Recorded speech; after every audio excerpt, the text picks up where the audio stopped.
My mother abandoned me at 13. Years later, she faked dying to steal $177,000 of my father's inheritance. But when I saw the Instagram photos, I sued her. And now she'll pay for years. I'm 28 years old, I work in digital marketing, and honestly, I need to tell this story because there are still days when I wake up and I can't believe it actually happened. My mother, the person who's supposed to protect me and love me unconditionally, stole almost all the money my father left me when he died. And I'm not talking about a small amount. I'm talking about $177,000 that she literally spent on a luxury vacation in Paris with my half-sister while I thought she was in the hospital fighting for her life. But I guess I should start from the beginning. Because this story doesn't start with the theft. It starts way earlier. When I was like 8 years old and my parents got divorced. I don't remember much from that time, honestly, just fragments here and there. I remember that my mom seemed relieved when the papers were signed, like she could finally breathe. My dad, Benjamin, was the opposite. He was devastated but tried not to show it in front of me. At first, we did the typical shared custody thing, 1 week with each parent, you know how it is. And things were fine, I guess. Or at least they weren't bad. My mom worked in an administrative office. She didn't make much, but it was enough. And my dad was an accountant, so we were okay financially speaking. But then my mom met Nicholas when I was like 10 years old. And everything started to change little by little. So slowly that you almost don't notice until it's too late. Nicholas was, I don't know, like a sales manager or something. He made pretty good money and had this very dominant personality, very controlling about everything. My mom married him when I was 11, and honestly, at first I tried to get along with him because my mom seemed happy, you know? But the guy just didn't want me there. It wasn't obvious at first. It was subtle things. Like he always found excuses for me not to go on certain family outings. Or he'd make comments about how I ate too much or used too much hot water in the shower. Things like that make you feel like a burden but are small enough that you think maybe you're overreacting. And then Crystal was born, my half-sister, when I had just turned 12. The difference in how they treated Crystal versus how they treated me was, like, astronomical. Crystal was perfect. Crystal was an angel. Crystal never did anything wrong ever. And look, I understand it's normal for parents to be excited about a new baby, but it was more than that. It was like my presence in the house was an annoying reminder of my mom's previous life, of her failed marriage to my dad. Nicholas started complaining more openly about me, saying I was a difficult teenager when literally I was just trying to exist without bothering anyone. My mom never defended me, and that hurt more than the things Nicholas said. She just stayed quiet or changed the subject. And the moment that changed, everything happened when I was 13 and a half. It was a Saturday afternoon and I was in my room, supposedly, doing homework but actually listening to music with headphones.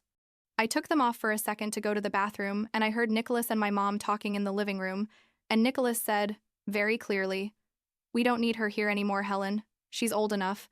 Let her go live with her dad if she misses him so much." And my mom, God. My mom just said, "You're right. I'll talk to Benjamin." There was no but Nicholas, she's my daughter. There was no defense, nothing, just immediate agreement. I froze in the hallway with my legs shaking, feeling like someone had thrown a bucket of ice water on me.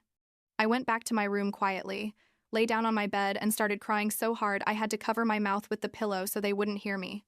That same week, my mom told me very casually, like it was no big deal, that maybe it would be better if I lived with my dad full-time because that way I'd be closer to my school. I wouldn't have to be switching houses every week. Blah, blah, blah. Pure excuses. I was 13, but I wasn't stupid. I knew exactly what was happening. I told her yes. That seemed fine.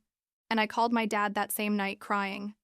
He came to get me the next day, and from that moment, I lived with him permanently.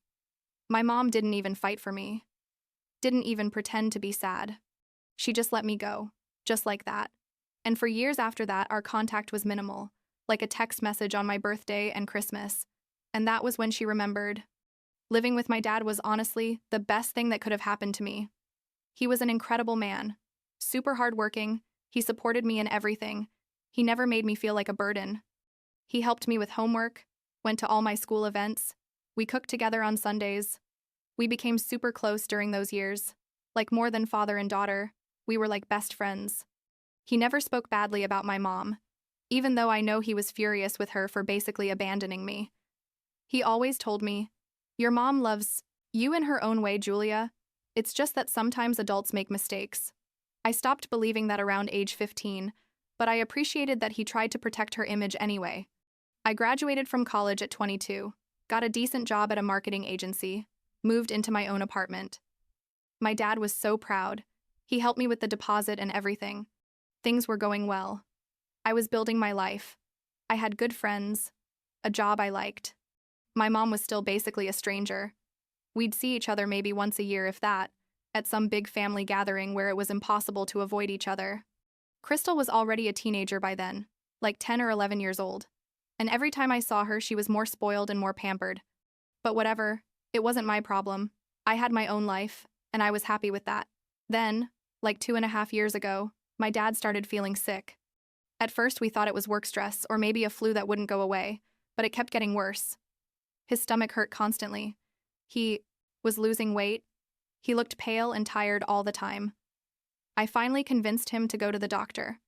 They did a bunch of tests, and the news was devastating.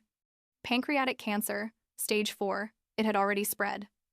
The doctor told us very directly that there wasn't much they could do, that we could try chemotherapy to buy time, but the prognosis was bad. My dad was 54 years old. He was still young. He didn't smoke, didn't drink, exercised. How was this possible that this was happening to him? The next 4 months were an absolute nightmare. My dad deteriorated so fast I couldn't process it. The chemo left him weak and sick, but he kept trying to be strong for me, kept trying to smile and make jokes like everything was going to be okay. I took leave from work to take care of him. I practically moved back to his house. I watched my dad, this person who had been my rock, my support, my everything, literally wither away in front of my eyes, and I couldn't do absolutely anything to stop it. I let my mom know he was sick, of course, and she sent flowers and a generic card like "I wish you the best." But she never came to visit him, never called to see how I was doing. Nothing. My dad died on a Tuesday morning, in his bed, with me holding his hand. Those were the last words he said to me. "I love you, Julia. You're the best thing that ever happened to me. I'm so proud of you." And then he was gone. Just that simple and that devastating at the same time. I was 24 years old and had just lost the only person who had really loved me unconditionally. The funeral was small. His work friends came, some neighbors, my dad's grandmother, some cousins. My mom showed up with Crystal, who was already like 12, and they stayed like half an hour tops, just enough to make an appearance. She didn't even really come to comfort me. She just gave me a quick hug and left. After the funeral came all the legal stuff, the will, the inheritance, all that. My dad had been very organized with his finances. He had everything in order. He left me his house, his savings, his life insurance, everything. In total, after paying for the funeral and some small debts he had, I was left with $300,000. It was a lot of money, like an amount of money I had never seen together. My first instinct was to put it all in a savings account and not touch it, because I didn't know what to do with it, and I was still processing the loss of my dad. The money felt like this heavy thing, this enormous responsibility, and at the same time, it was the last tangible thing I had left of him. Like 3 months passed after the funeral, and I was still on autopilot, basically. I'd go to work, come home, cry, sleep, repeat. My friends tried to help, but it's hard when you're in that black hole of grief, you know? And then, completely out of nowhere, my mom called me. Not a text message, an actual call. I was so surprised I almost didn't answer. She told me she had been thinking about me a lot, that she knew the thing with my dad had been very hard, that she had also lost someone recently and understood what I was going through. I asked her what she meant by that, and she told me that Nicholas had died like 2 months ago, a sudden heart attack. And I felt terrible. Like, here was my mom supposedly suffering too, and I had no idea because we basically didn't talk. She asked if we could meet for coffee, that she wanted to reconnect with me, that life was too short to be distant. And God, I was so vulnerable at that moment, so desperate to have someone who cared about me, that I said yes. We met at a coffee shop near where I lived, and she arrived with Crystal, who was already like 13 years old. My mom looked older, more tired, but she also seemed genuinely interested in my life. She asked me about my work, about my friends, about how I was handling the loss of my dad. She told me about how difficult it had been to lose Nicholas, about how Crystal was dealing with it. It was I don't know, like normal? Like a normal conversation between mother and daughter. We started seeing each other more often after that, like once every 2 weeks. Sometimes Crystal came, sometimes not. My mom was still working, but she told me things were tight financially because Nicholas was the one who made most of the money, and with him dead, things were difficult. I felt sorry for her, obviously. And several times I offered to help with money for small things, like I'd pay for food when we went out, or I'd send her a transfer of $200 or $300 when she mentioned she had to pay something urgent. Nothing crazy, just normal help you'd do for your mom, especially when she was supposedly trying to rebuild a relationship with me. And this went on like this for about 6 months. And honestly, I was starting to feel that maybe, just maybe, we could have a functional relationship after all. Yes, the past had been shit, but people change, right? Maybe losing Nicholas had made her realize how important a family was. Maybe she was sorry for how she had treated me when I was a teenager. I wanted to believe it. I needed to believe it because the idea of having my mom back in my life filled a huge void that my dad had left. And then we got to the moment that absolutely changed everything. It was a Thursday night, like 9 at night, and my mom called me sounding super distressed. She told me she had gone to the doctor because her back was hurting a lot, that they had done tests and she needed emergency spinal surgery. Something about herniated discs that were pressing on important nerves, and if she didn't get operated on soon, she could become paralyzed. I went into absolute panic mode. Like, I had just lost my dad, and now my mom was telling me she could become paralyzed. I asked her 1,000 things. What hospital? What doctor? When was the surgery? And she told me she had gotten an appointment with a super renowned specialist. But the problem was she needed to pay $20,000 up front before they could schedule the operation. I went quiet for a second, processing that, and she kept talking fast, saying the insurance covered part but not all, that she didn't have that money available, that she had called all her relatives but no one could help her. And then she said, I know it's a lot to ask, Julia, and I know I haven't been the best mother, but you're the only person who can help me now. My life literally depends on this. I felt like they had put a giant rock on my chest. How was I going to say no to my mom when she was saying her life was at risk? Besides, I had the money. It's not like I couldn't help her. I told her yes, that of course I would help her, and she started crying with relief. She gave me the bank account name where I had to make the transfer. She told me the specialist was in another state, that they would have to travel, her and Crystal, for the surgery and recovery, that they were going to be like a month away.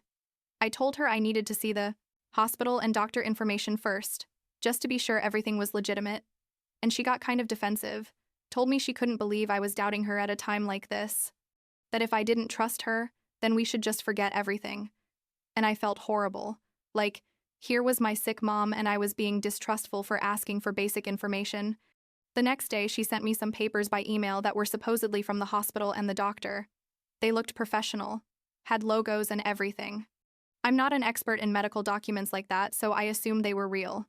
I made the transfer that same day, $20,000, and my mom called me immediately, thanking me through tears, saying I had saved her life, that she was never going to forget this, that I was the best daughter in the world. I felt good, honestly. I felt like I was doing the right thing. But then, like a week later, she called me again. Turns out the specialist had reviewed her studies more thoroughly, and the situation was worse than they thought. They needed to do a more complex, more expensive surgery. But she asked me for another $30,000. I started to worry a bit, like, that was already a lot of money. But she sounded so scared, so desperate, that I said yes again. And then it was another call. Another $25,000 for special medications and equipment they needed. And another call, $45,000 for an additional procedure. And another, and another, and another. In the span of 2 weeks, I had transferred a total of $177,000 to my mom's account. Every time I sent her money, she gave me updates, told me they were already at the hospital, that the surgery had been successful but recovery was difficult, that Crystal was being an angel taking care of her. She'd send me messages saying, I love you, daughter. Thank you for everything. I'd ask her when I could come visit her and she'd say no, that the hospital had very strict rules about visitors, that besides, she didn't want me to see her in such a vulnerable state. It seemed weird to me, but I didn't want to push too much because supposedly she was recovering from major surgery. Like 3 weeks passed since the supposed surgery, and I still couldn't talk to my mom more than through sporadic text messages. Crystal wasn't answering my calls either. I started to feel like something didn't add up, but I couldn't identify exactly what. And then, one Saturday afternoon, my friend Monica sent me a message saying, "I need to show you something. Call me when you can." I called her immediately and she sounded super uncomfortable. Like, she didn't know how to tell me what she had to tell me. Finally, she told me that Crystal had been uploading photos to Instagram and she sent me screenshots. What I saw literally left me breathless. Crystal was in Paris. In Paris, France. Not in a hospital recovering from taking care of her mom after major surgery, but at the fucking Eiffel Tower, smiling in expensive restaurants, in luxury stores, in hotels that looked super expensive. The photos had dates, and they were all from the last week and a half. There were photos of my mom too, perfectly healthy, with no sign of having had surgery, eating croissants and drinking wine in front of the Arc de Triomphe. The captions said things like, "Living the dream in the city of love and mom and daughter on the adventure of our lives." I sat staring at my phone, unable to process what I was seeing. I went into Crystal's Instagram from my computer. She had me blocked from her main account, but had a secondary account she didn't know I knew about. And there were literally dozens of photos and videos. Videos of them in first class on the plane. Photos of the Louis Vuitton and Chanel bags they had bought. Videos at a luxury spa. Photos at Michelin-starred restaurants. They were living like millionaires in Paris. While I thought my mom was in a hospital fighting to recover from a surgery that I had supposedly paid for. The rage I felt at that moment is something I can't even adequately describe. It was like my whole body was vibrating. My heart beating so hard I could hear it in my ears. My hands were shaking so much I could barely hold the phone. I took screenshots of absolutely everything, every photo, every video, every comment. And then I called the hospital where my mom had supposedly been admitted. I gave the receptionist my mom's full name and they told me they had no record of a patient with that name in the last 6 weeks. I called 2 other hospitals in that city just in case I had confused which one it was, and same result. There was no record of her. I tried calling my mom like 20 times in a row and she didn't answer. I sent her text messages saying I needed to talk to her urgently, and she left me on read. Finally, I sent her a message telling her I knew she was in Paris, that I had seen the photos, that I knew there had been no surgery, and she better call me immediately. Like 2 hours of absolute silence passed, and then my phone rang. It was her, and she had this super calm voice, super casual, like nothing had happened. She told me she could explain everything, that the photos were old, that Crystal had uploaded them now but they were from a trip they had taken years ago. I told her that was a lie, that the photos had current dates, that you could see newspapers with this week's dates in the photos, that besides the hospital had confirmed to me that she was never there. There was a long silence on the other side of the line, and then she completely changed strategy. She started saying yes, okay, that there had been no surgery, but that she really needed the money, that after Nicholas died she was left with a lot of debts, that she didn't know what else to do. I yelled at her. I literally yelled at her. That didn't give her the right to invent a fake illness and steal almost $200,000 from me, that money was the only thing I had left from my dad. How could she do that? To me. She started crying, saying she was sorry, that she was going to return everything to me, that she just needed time. I told her I wanted the money back immediately, or I was going to call the police. She hung up. Crystal sent me a message shortly after saying I was overreacting, that they needed a vacation after everything they had been through with Nicholas's death, that I was selfish for not wanting to share my inheritance with my own family. I replied, telling her she wasn't my family, that they were both lying scammers, and I blocked her everywhere. My mom tried to call me like 50 times during the next few days, left crying voicemails, saying she had made a mistake. Please give her another chance. But I wasn't listening anymore. I had already crossed that point of no return. I locked the $123,000 I still had left in a separate account so she couldn't touch it even if she wanted to. I started investigating what legal options I had, and it turns out this was clear. Fraud, like textbook fraud. I gathered all the evidence, the screenshots, the bank transfers, the hospital records, everything. Meanwhile, my mom and Crystal returned to the United States like a week later. My mom tried to send me a fake invoice from an invented hospital, like so obviously fake, it was almost comical, with spelling errors and everything. as if I was stupid. And then Crystal, this 3-year-old girl who had been raised to be a manipulator just like my mother, did something that left me cold.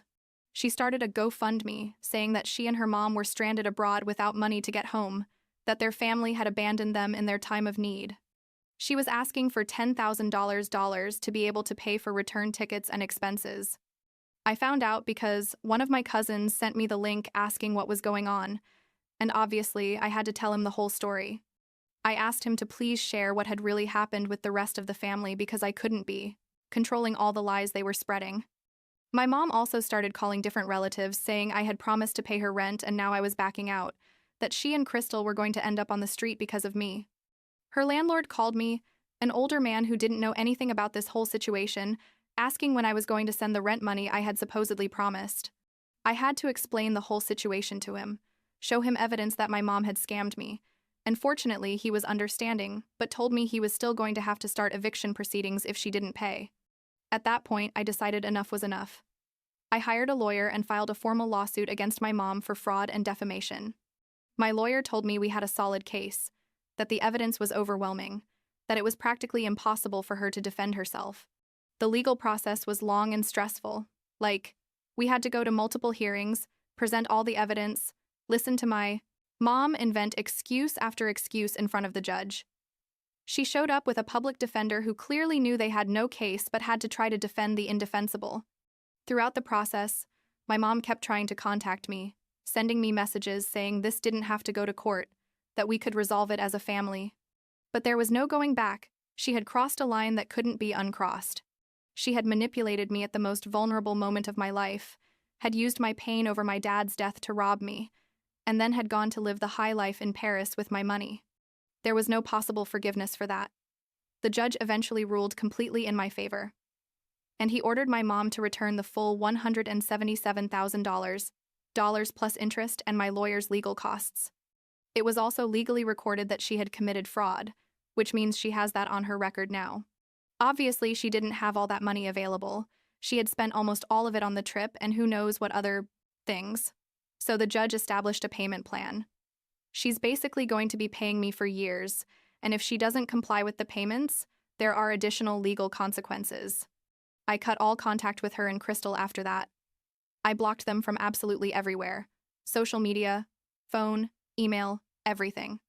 I told the rest of my family I didn't want to know anything about them, that if anyone brought me gossip or tried to mediate, I was going to cut contact with that person too. My grandma, my dad's mom, was incredible during all this. She supported me completely and also cut contact with my mom.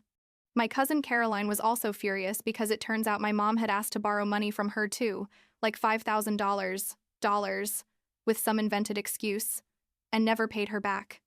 It's been like 6 months since all this ended legally, and honestly, I'm still processing everything. There are days when I feel strong and empowered. I stood up for my rights and didn't let them walk all over me. But other days I just feel sad. Sad about the mother-daughter relationship I never had, and that now I'm definitely never going to have. Sad because my mom chose me, her own daughter, as the victim of her scam. Sad because Crystal, who's still just a kid, is being raised by someone who obviously has no moral or ethical sense. My mom has made some payments from the plan the judge established. Not all on time, but she's made them. So far, I've recovered like $15,000 of the $177,000 she owes me. At this rate, it's going to take me years to recover everything, if I ever recover it completely. But honestly, it's not so much about the money anymore, it's about the principle. It's about her knowing she can't just do what she did and get away with it. It's about establishing boundaries and consequences. As for my life now, I'm okay. I got a promotion at work like 2 months ago, which was incredible timing because I needed something positive in my life. I moved to a new apartment, bigger and in a better neighborhood. I'm going to therapy regularly to process all this trauma, both the thing with my mom and the grief for my dad that I never finished processing adequately. My friends have been incredible, especially Monica, who was the one who alerted me about everything. My grandma comes to visit me often and we cook together on Sundays. We've created our own little family tradition. Sometimes I think about what my dad would say about all this. I think he'd be proud that I stood up for myself, that I didn't let them treat me like a doormat. I also think he'd be sad that things got to this point, because despite everything, he always wanted to believe that my mom had something good in her. But the reality is that some people just don't change, and my mom showed exactly who she is, without a doubt. Do I regret giving her a second chance 2 years ago when she contacted me after my dad's death? Honestly, I don't know. Part of me thinks I had to try it, that I had to give her that chance to be able to close that chapter completely. Another part of me wishes I had been smarter, had seen the warning signs, had better protected the money my dad worked so hard to leave me. But I guess you can't know these things until they've already happened, right? What I do know is I'm better off without her in my life. I don't miss her, I don't need her, and I definitely don't forgive her. Maybe that sounds harsh. Maybe there are people who think I should give her another chance because she's my mom. But those people don't understand. She didn't abandon me once. She abandoned me twice. The first time when I was 13 and she kicked me out of her life to make room for her perfect new family. And the second, when she stole the only thing I had left from my dad. 2 strikes is enough. I don't need a third. And Crystal? Well, that's another complicated situation. She's still a kid being raised by a scammer. And part of me feels sorry for her because she didn't choose this. But at the same time, she's 14 now. She's old enough to understand what's right and what's wrong. And she chose to actively participate in the scam, upload the photos to Instagram, knowing perfectly well that I thought her mom was in the hospital. I don't know if I'll eventually be able to forgive her when she's older and maybe realizes what she did. But for now, I don't want anything to do with her either. Last week, I was organizing some things in my apartment and found a box with old photos from when I was a kid. There was a photo of my mom holding me when I was like 3 years old, both of us smiling, before everything got complicated, before Nicholas, before Crystal, before everything. I looked at it for a long while and honestly, I didn't feel anything. Not sadness, not anger, not nostalgia, just emptiness. And I think that's what finally made me realize I've closed that chapter completely. That woman in the photo no longer exists, or maybe she never existed the way I remembered. So here I am, at 28 years old, without a mom, without a half-sister, but with peace of mind and dignity intact. Is it the ideal situation? Of course not. Is it better than letting them continue manipulating and robbing me? Absolutely. And that, at the end of the day, is what matters. I chose myself. I protected what my dad left me.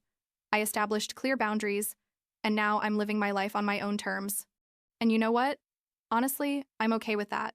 Better than okay, actually. I'm at peace.